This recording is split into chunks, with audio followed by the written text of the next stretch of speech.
En el verano de 1995, Martín Ochoa salió de su casa en Caborca, Sonora, para hacer un recorrido rutinario por el desierto.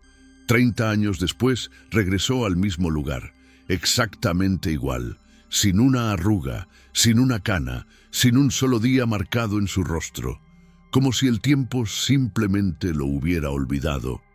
Esta es la historia que ha mantenido en silencio a un pueblo entero durante décadas, y que hoy, gracias a un hallazgo reciente, finalmente puede contarse. Martín Ochoa tenía 34 años cuando desapareció.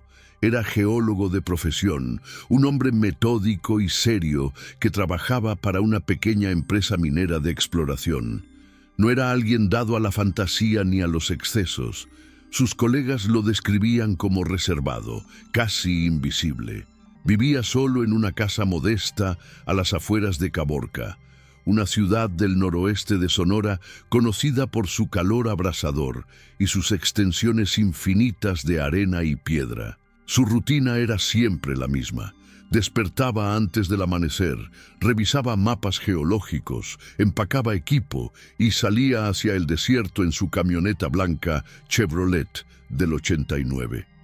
A veces pasaba días enteros fuera, durmiendo en la camioneta o en tiendas improvisadas. Nadie se preocupaba, era parte de su trabajo.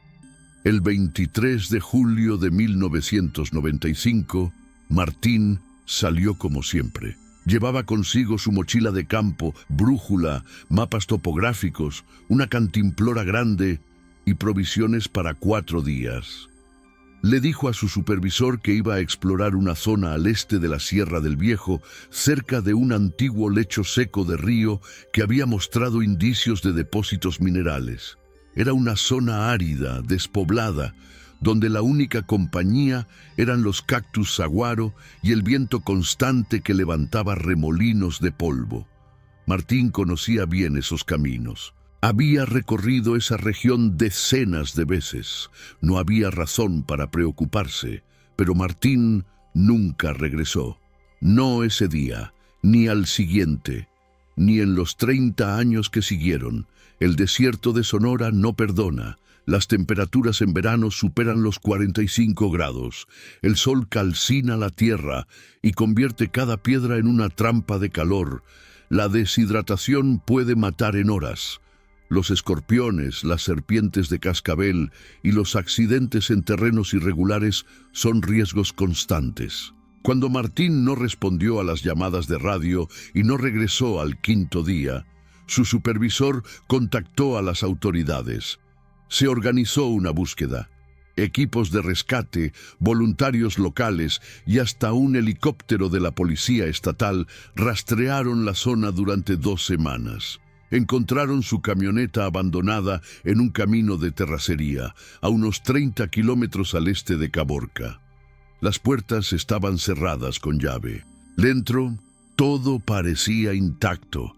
Los mapas doblados sobre el asiento, la cantimplora llena hasta la mitad, una linterna funcionando. Pero no había señales de Martín. Ninguna huella, ningún rastro, como si hubiera bajado de la camioneta y se hubiera desvanecido en el aire. Las teorías comenzaron a circular de inmediato. Algunos dijeron que Martín había sufrido un golpe de calor y se había desorientado, caminando sin rumbo hasta colapsar en algún cañón remoto. Otros sugirieron que había sido víctima de un crimen, aunque no había motivos claros ni enemigos conocidos. También estaban los que hablaban en voz baja sobre las luces extrañas que a veces se veían en el desierto, esas esferas brillantes que flotaban en la oscuridad y que los viejos del pueblo llamaban las luces del diablo. Pero esas eran solo supersticiones. Nadie las tomaba en serio, al menos no abiertamente. Los meses pasaron. La búsqueda se detuvo. El caso de Martín Ochoa fue archivado como desaparición sin resolver. Su familia, una hermana que vivía en Hermosillo y un tío anciano en Caborca, dejaron de recibir respuestas de las autoridades. La casa de Martín quedó vacía, sus pertenencias empaquetadas en cajas que nadie reclamó. La camioneta fue devuelta a la empresa minera y vendida en una subasta local. Con el tiempo, la gente dejó de hablar de él. Martín se convirtió en una más de esas historias que el desierto se traga y nunca devuelve, hasta 2025. El 12 de marzo de este año, un grupo de excursionistas que recorría la misma zona donde Martín había desaparecido, encontró algo perturbador. Era temprano por la mañana, justo después del amanecer, cuando la luz del sol comenzaba a pintar las rocas de naranja y dorado. Uno de los excursionistas, un joven de 23 años, llamado Diego Ruiz, se alejó del grupo para tomar fotografías de una formación rocosa peculiar. Fue entonces cuando lo vio. Un hombre caminaba despacio entre los matorrales, tambaleándose ligeramente, como si estuviera mareado. Vestía ropa anticuada, pantalones de mezclilla desgastados, una camisa de trabajo color caqui, botas de excursionista. Su rostro estaba cubierto de polvo, pero no parecía herido. Diego lo llamó. El hombre se detuvo, miró a su alrededor con confusión y luego colapsó. Cuando Diego y los demás llegaron hasta él, el hombre estaba consciente pero desorientado.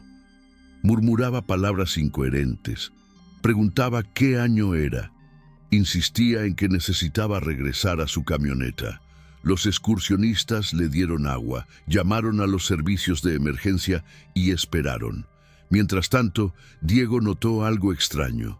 El hombre no parecía tener más de 35 años. Su piel, aunque sucia, no mostraba las arrugas profundas de alguien que hubiera pasado décadas en el desierto. Sus manos eran firmes, sin manchas de edad. Su cabello, aunque revuelto, no tenía canas. Cuando los paramédicos llegaron y lo trasladaron al hospital de Caborca, nadie podía creer lo que estaba a punto de descubrirse. El hombre llevaba en su bolsillo una identificación, una credencial de geólogo expedida en 1992. El nombre, Martín Ochoa. Si quieres saber qué pasó realmente con Martín durante esos 30 años y por qué su cuerpo no envejeció ni un solo día, suscríbete a Ecos del Silencio, porque lo que vamos a revelar desafía todo lo que creemos saber sobre el tiempo y el desierto de Sonora. La noticia sacudió Caborca como un terremoto silencioso. Martín Ochoa, el geólogo que había desaparecido en 1995, estaba vivo.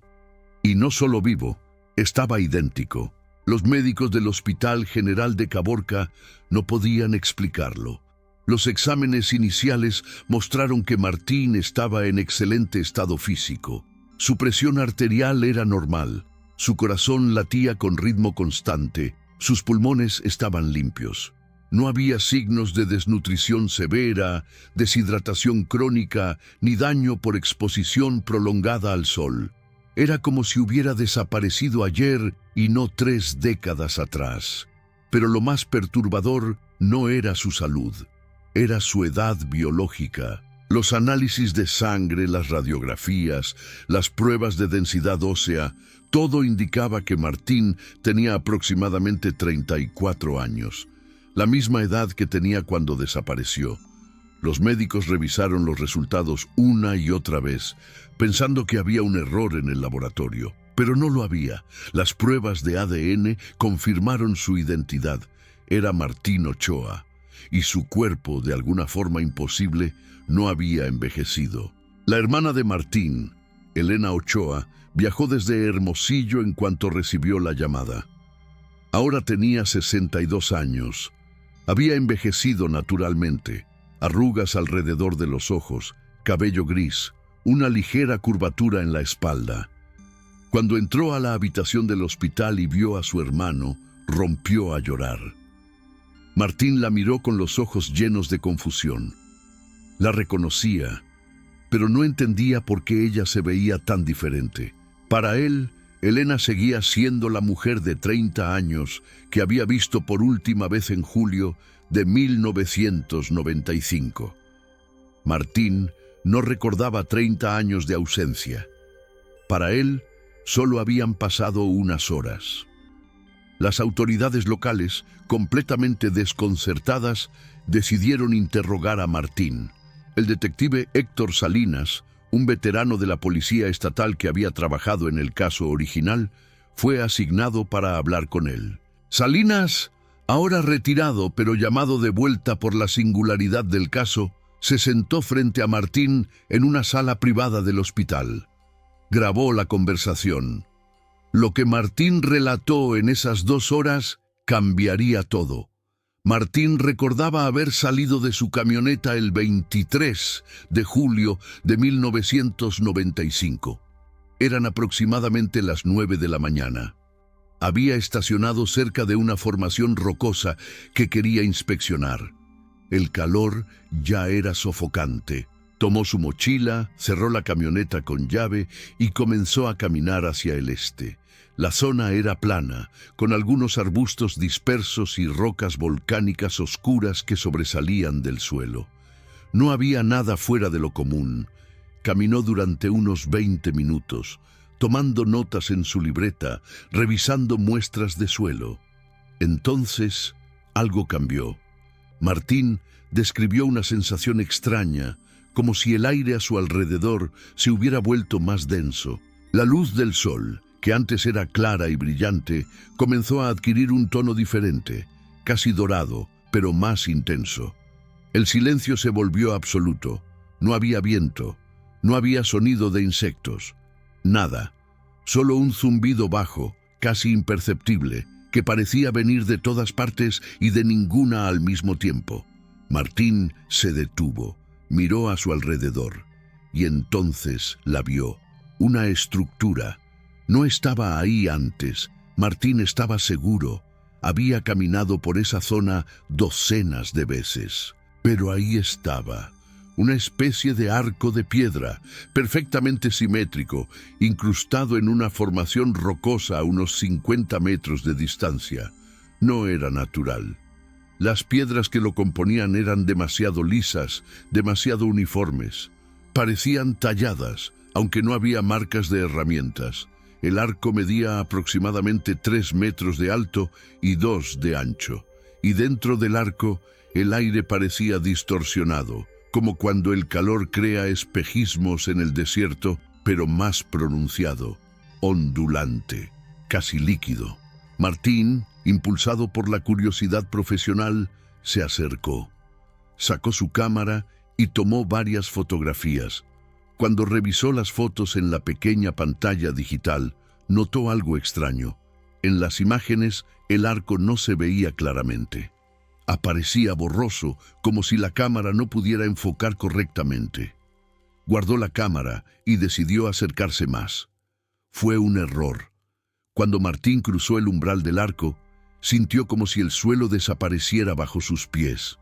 No cayó, pero tampoco estaba de pie.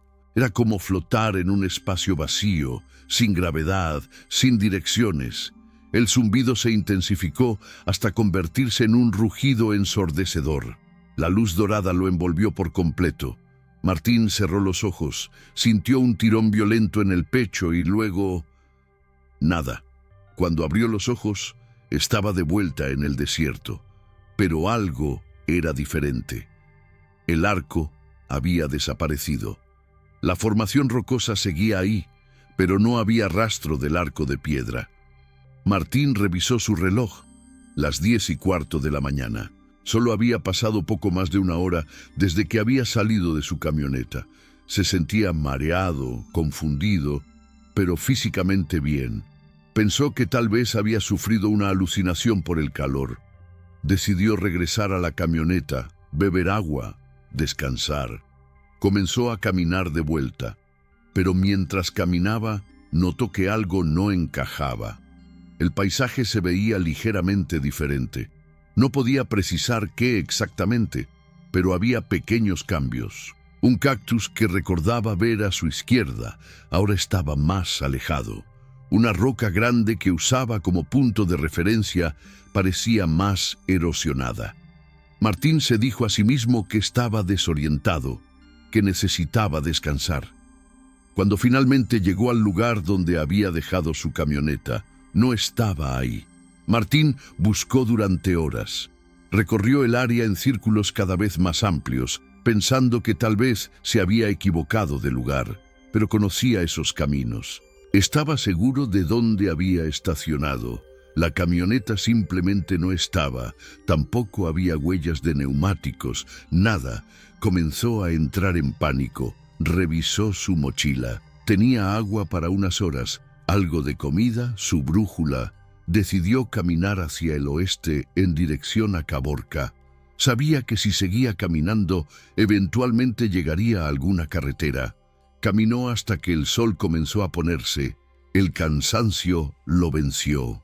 Se sentó bajo un árbol de mezquite, bebió el resto de su agua y se quedó dormido. Cuando despertó, era de día nuevamente, pero no era la mañana siguiente. Era el 12 de marzo de 2025. Habían pasado 30 años, y Martín no lo sabía. Los investigadores, desconcertados por el relato de Martín, decidieron regresar a la zona donde había sido encontrado. Querían buscar el arco de piedra que Martín describía. Durante 3 días, equipos de geólogos, arqueólogos y técnicos de la policía científica peinaron el área. Usaron drones, escáneres de suelo, detectores de metales. No encontraron nada, ninguna estructura, ninguna anomalía geológica. Solo el desierto, inmenso y silencioso, guardando sus secretos como siempre lo ha hecho. Pero encontraron algo más, algo que nadie esperaba. A unos 200 metros del lugar donde Diego Ruiz había encontrado a Martín, uno de los técnicos de la policía científica notó algo enterrado parcialmente en la arena. Era una mochila, vieja, desgastada por el sol y la intemperie, pero aún reconocible. La marca era la misma que Martín había descrito, una mochila de campo verde oliva de la marca Kelty, popular entre geólogos en los años 90. La cremallera estaba corroída, pero el técnico logró abrirla con cuidado. Dentro había objetos que detuvieron el tiempo. Una libreta de campo con anotaciones fechadas en julio de 1995. Las últimas entradas eran del 23 de julio, el día que Martín desapareció. La letra era clara, metódica, describiendo formaciones rocosas, coordenadas GPS, muestras de suelo. Pero en la última página, la escritura cambiaba.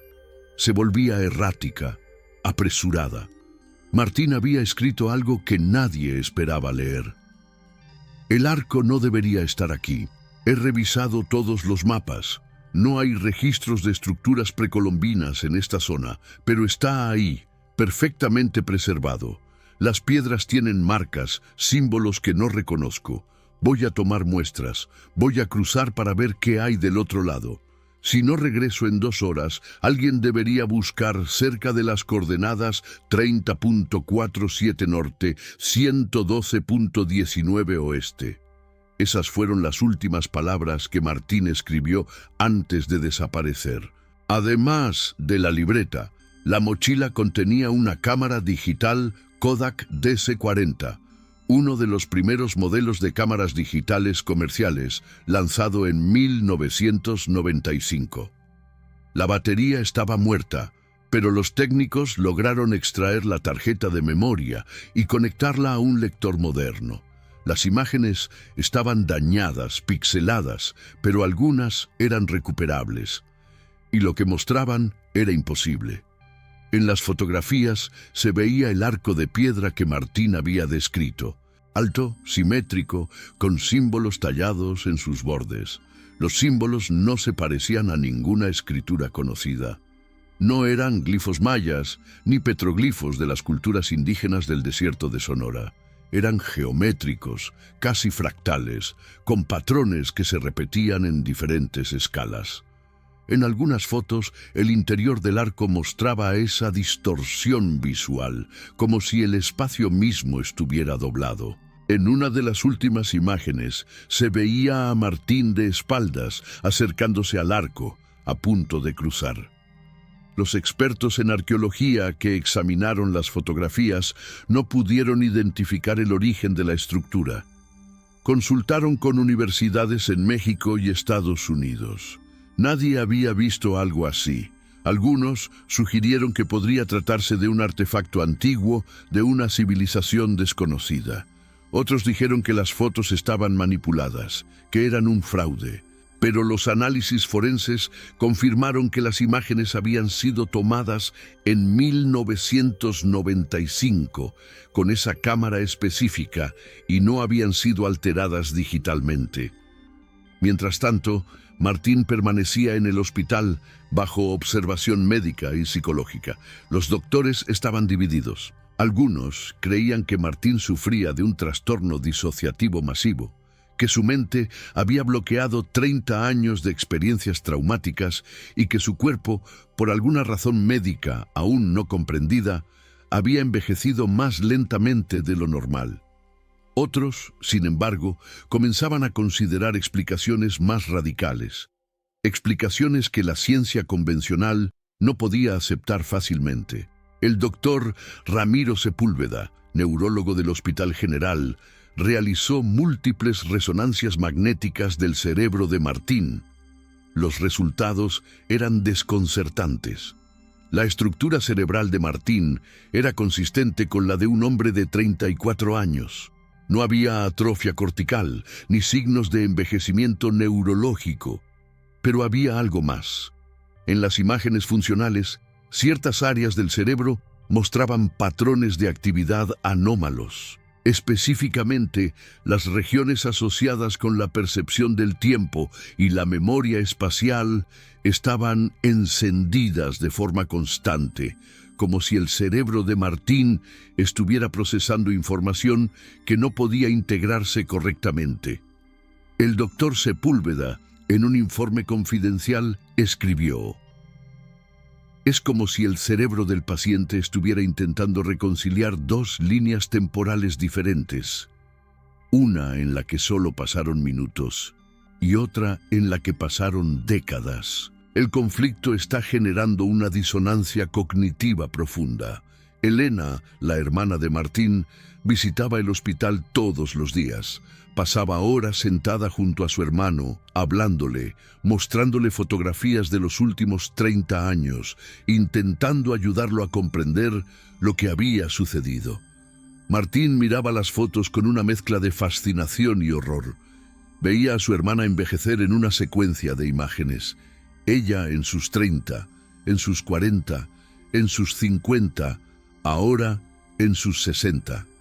Veía el mundo cambiar, nuevos edificios, nuevas tecnologías, nuevos rostros. Pero para él, todo eso había sucedido en un instante. Una noche, mientras Elena dormitaba en una silla junto a la cama del hospital, Martín comenzó a hablar en sueños. Elena despertó y escuchó fragmentos de frases inconexas. Martín hablaba sobre luces, sobre voces que no podía entender, sobre un lugar donde el tiempo no existía. Decía nombres que Elena no reconocía. Hablaba de los guardianes del umbral y de el precio del cruce. Elena grabó todo en su teléfono, pensando que tal vez los doctores podrían usar esa información. Al día siguiente, cuando los psicólogos escucharon la grabación, decidieron intentar una sesión de hipnosis regresiva. Era una técnica controversial, pero dada la naturaleza extraordinaria del caso, el equipo médico decidió probarla. Bajo hipnosis, Martín reveló más detalles. Describió el momento de cruzar el arco. Dijo que sintió como si estuviera siendo estirado en múltiples direcciones al mismo tiempo, que veía imágenes superpuestas, el desierto, pero también otros lugares, otras realidades. Veía el mismo desierto, pero en diferentes épocas, cubierto de hielo, lleno de vegetación, completamente seco, todo al mismo tiempo. Y en medio de esas visiones veía figuras. No eran humanas, no tenían forma definida, eran como sombras que se movían en la periferia de su visión, observándolo. Martín, bajo hipnosis, dijo algo que heló la sangre de todos los presentes. Ellos me preguntaron si quería regresar. Les dije que sí, pero no entendí lo que significaba. No entendí que regresar no era volver al mismo momento, era volver al mismo lugar, pero en un tiempo diferente. Me advirtieron, dijeron que el tiempo fluye diferente entre los umbrales, que un momento allí podía ser décadas aquí. Pero yo no escuché, solo quería salir. Cuando Martín despertó de la hipnosis, no recordaba nada de lo que había dicho. Las autoridades, enfrentándose a un caso que desafiaba toda lógica, decidieron mantener la información bajo reserva. No querían causar pánico ni atraer a sensacionalistas. Pero era imposible mantener el secreto. Los rumores comenzaron a circular en Caborca. La gente hablaba del hombre que no envejeció, del milagro del desierto. Algunos decían que Martín había sido elegido por fuerzas superiores. Otros, que había hecho un pacto con algo oscuro. Las teorías proliferaban, cada una más fantástica que la anterior. Y entonces, 2 meses después del regreso de Martín, sucedió algo que lo cambiaría todo nuevamente. Un segundo hallazgo en el desierto. El 14 de mayo de 2025, un equipo de investigadores de la Universidad de Sonora regresó a la zona donde Martín había sido encontrado. Esta vez, no buscaban el arco de piedra. Buscaban evidencia geológica de anomalías magnéticas o radiactivas que pudieran explicar lo sucedido. Llevaban consigo magnetómetros, contadores Geiger y escáneres de suelo de alta precisión. Fue la doctora Lucía Mendoza, geofísica especializada en anomalías tectónicas, quien detectó algo inusual. A unos 300 metros del sitio original, el magnetómetro mostró una fluctuación extraña. No era fuerte, pero era consistente, como si hubiera una fuente de energía magnética enterrada bajo la arena. El equipo decidió excavar. A medio metro de profundidad encontraron una caja metálica.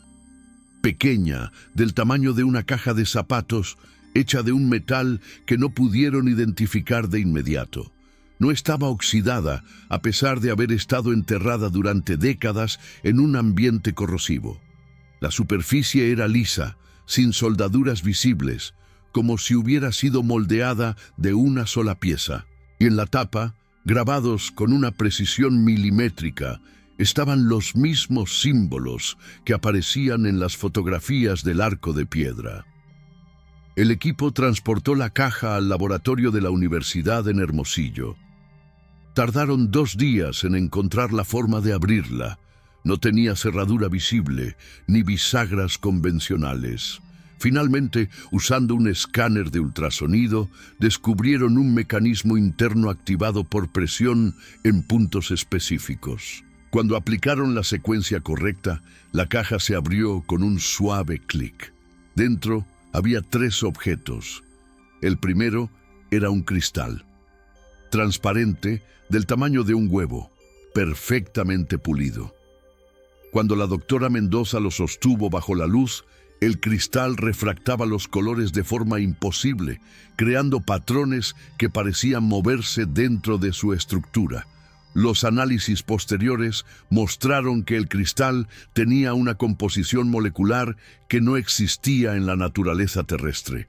Era una forma de cuarzo, pero con una estructura atómica alterada, como si hubiera sido expuesta a condiciones de presión y temperatura que no deberían existir en la superficie de la Tierra. El segundo objeto era un disco delgado, también metálico, del tamaño de un CD. Tenía surcos microscópicos en espiral, similares a un disco de vinilo, pero mucho más densos. No había forma obvia de reproducir lo que pudiera contener. Los técnicos probaron con láseres, con agujas ultrafinas, con escáneres magnéticos. Nada funcionaba. El disco parecía diseñado para ser leído con una tecnología que no poseían. El tercer objeto era un manuscrito. Papel viejo, amarillento, escrito a mano en español. La caligrafía era elegante, de otra época. La tinta estaba desvanecida en algunos lugares, pero aún legible. Y lo que estaba escrito en esas páginas dejó al equipo de investigación completamente paralizado. Era un diario, fechado en 1872, y el autor era un hombre llamado Francisco Javier Morales, un explorador español que había recorrido el norte de México a finales del siglo XIX. En su diario, Morales describía un viaje por el desierto de Sonora en busca de minas de plata perdidas, y en una entrada fechada el 3 de agosto de 1872, describía algo que resultaba terriblemente familiar. Hoy he encontrado una estructura que no debería existir. Un arco de piedra, levantado en medio de la nada, sin marcas de quién lo construyó o con qué propósito. Los nativos de la región me advirtieron que no me acercara. Dicen que es un puente entre tiempos, un lugar donde el mundo se pliega sobre sí mismo. Me dijeron que aquellos que cruzan el umbral pueden regresar cambiados o no regresar en absoluto. Por supuesto, no creí tales supersticiones. Crucé el arco para demostrar que no había nada que temer. Y entonces, algo sucedió. Morales describía la misma sensación que Martín: el aire denso, la luz dorada, el zumbido ensordecedor. Describía cómo, al cruzar, sintió que el tiempo se detenía, cómo vio visiones de otros mundos, otras épocas, y cómo, cuando finalmente logró regresar, descubrió que habían pasado 3 días, pero él no tenía hambre, ni sed, ni cansancio. Era como si su cuerpo no hubiera experimentado esos 3 días. Pero lo más perturbador estaba en las últimas páginas del diario. Morales escribía que, después de regresar del arco, comenzó a experimentar sueños extraños. Sueños donde veía el futuro, veía máquinas voladoras, ciudades iluminadas por luces sin fuego, personas hablando con cajas que mostraban imágenes en movimiento. Pensaba que estaba enloqueciendo, pero los sueños eran tan vívidos, tan consistentes, que comenzó a anotarlos. Y entre esos sueños describía haber visto a un hombre moderno, vestido con ropa extraña, cruzando el mismo arco en un tiempo por venir. Morales había visto a Martín 123 años antes de que Martín desapareciera. Cuando esta información llegó a manos del detective Salinas y del equipo médico que trataba a Martín, decidieron mostrarle el diario. Martín lo leyó en silencio, página por página, y cuando terminó, levantó la vista con lágrimas en los ojos. «Él me vio», susurró Martín. «Cuando estaba dentro del arco vi sombras, figuras. Una de ellas me miraba directamente. Ahora sé quién era. Era Francisco Morales. Estábamos en el mismo lugar, pero en tiempos diferentes, y de alguna forma nos vimos el uno al otro». Las implicaciones eran abrumadoras. Si Morales y Martín se habían visto a través del tiempo, entonces el arco no era simplemente un portal espacial. Era un punto de convergencia temporal. Un lugar donde diferentes épocas se superponían, donde el pasado, el presente y el futuro coexistían simultáneamente. Los investigadores intentaron localizar más información sobre Francisco Morales. Buscaron en archivos históricos, registros parroquiales, documentos de la época colonial. Encontraron referencias a un explorador de ese nombre que había desaparecido en el desierto de Sonora en 1872. Nunca se encontró su cuerpo. Algunos relatos decían que había enloquecido, que hablaba de visiones y profecías. Otros decían que había sido asesinado por bandidos, pero nadie sabía con certeza qué le había sucedido, excepto que ahora, 153 años después, su diario había aparecido en una caja enterrada en el mismo lugar donde Martín Ochoa había reaparecido sin envejecer. Martín, después de leer el diario, tomó una decisión. Quería regresar al desierto. Quería encontrar el arco nuevamente. Los médicos le dijeron que era peligroso, que no sabían qué efecto podría tener en su salud. Pero Martín insistió. Dijo que necesitaba entender. Necesitaba saber si había una forma de controlar lo que había sucedido o si era simplemente una víctima de fuerzas que no podía comprender. El 21 de junio de 2025, casi 4 meses después de su reaparición, Martín regresó a la zona con un equipo completo de investigadores, médicos y personal de seguridad. Llevaban consigo todo el equipo necesario para documentar cualquier anomalía: cámaras de alta velocidad, sensores sísmicos, detectores de radiación, drones con visión térmica. Pasaron 3 días buscando y no encontraron nada. El arco no estaba. La formación rocosa seguía ahí, pero el arco de piedra había desaparecido. O tal vez nunca había estado ahí en el sentido convencional. Tal vez solo aparecía en ciertos momentos, bajo ciertas condiciones que nadie comprendía. La noche del tercer día, mientras el equipo se preparaba para regresar a Caborca, Martín se quedó despierto, sentado en una silla plegable, mirando el desierto bajo las estrellas. Elena estaba con él. Habían hablado poco durante esos días, pero ahora, en el silencio de la noche, Martín finalmente habló. «Sé que esto suena imposible», dijo. Pero mientras estaba allí, del otro lado del arco, sentí algo. No era solo desorientación o miedo. Era como si pudiera percibir todas las versiones de este lugar, este desierto, pero en diferentes tiempos. Vi cómo era hace millones de años, cubierto de océano. Vi cómo será en el futuro, cuando el sol se expanda y consuma todo. Y vi a otras personas, como yo, atrapadas entre esos tiempos. Vi a Morales, vi a otros que no conozco, y todos estábamos buscando lo mismo: una forma de regresar.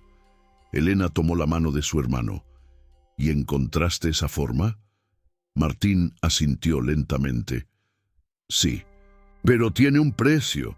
Cada vez que cruzas pierdes algo. Para Morales fue su cordura. Para mí fueron 30 años. No sé qué será para la próxima persona que lo intente, pero el arco sigue ahí, en algún lugar entre los pliegues del tiempo, esperando.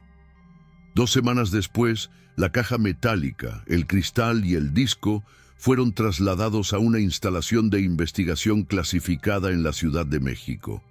El gobierno decidió mantener el caso bajo máxima seguridad.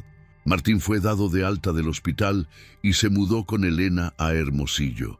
Comenzó terapia psicológica para adaptarse a un mundo que había cambiado completamente durante su ausencia. Lentamente, dolorosamente, empezó a reconstruir su vida. Pero cada noche, Martín sueña con el arco. Sueña con los símbolos grabados en la piedra, con la luz dorada, con las sombras que lo observaban. Y a veces, en esos sueños, escucha una voz que le dice que el arco volverá a abrirse, que otros lo encontrarán, y que la verdad sobre el tiempo, el espacio y lo que yace más allá de nuestra realidad finalmente será revelada. ¿Qué crees que realmente le pasó a Martín Ochoa durante esos 30 años?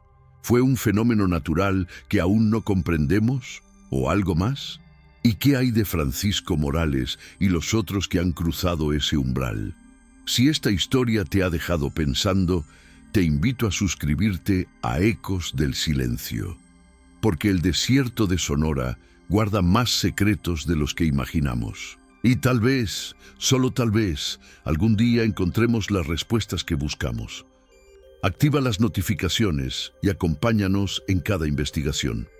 Si alguien descubre algo nuevo sobre este caso, lo sabrás aquí primero, porque algunos misterios no tienen fin, solo tienen nuevos capítulos esperando ser contados.